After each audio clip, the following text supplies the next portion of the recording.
Gagawa naman tayo ng Oreo Frappuccino. Dahil mahilig talaga akong gumawa ng sarili kong inumin these days, or drinks, or blended beverages.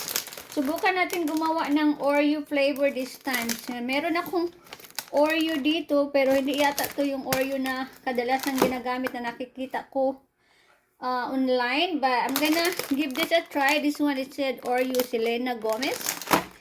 So, yeah, first, meron ako ditong maraming yellow kasi 2 baso yung gagawin ko. I'm gonna make one for me and for my husband. So, dinamihan ko na yung ice. Gagamit ako ng vanilla ice cream. So, maglalagay ako about 2 scoop.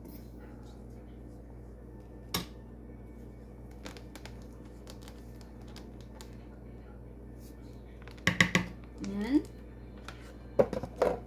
And maglalagay ako ng 4 na Oreo cookies.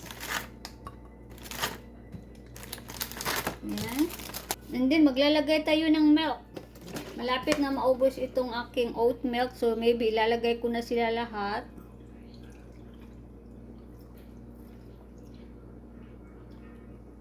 Yeah, ubusin ko na. Kasi paubos na siya.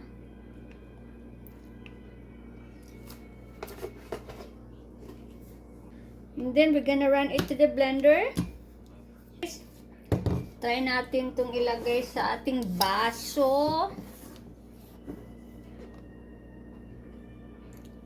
I hope I won't make a mess. It's always a challenge to do this.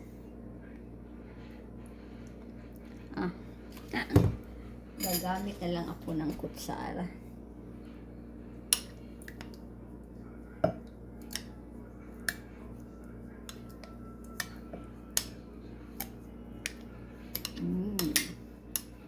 It looks very fluffy and creamy.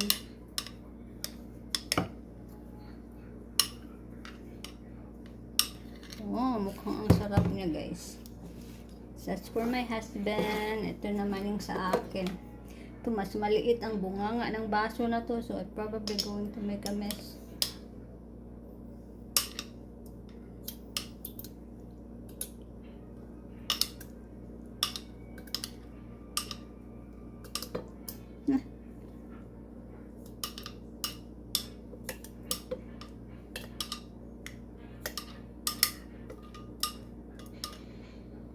Lagyan na natin siya ng whipped cream. Yan.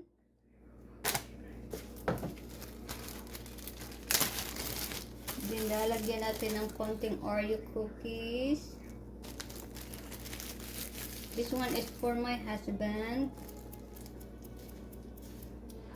And then, lalagyan din natin ng isa pang Oreo. Ayan, lulubog na siya.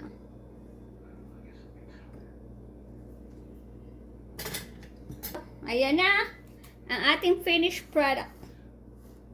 Oreo Frappuccino.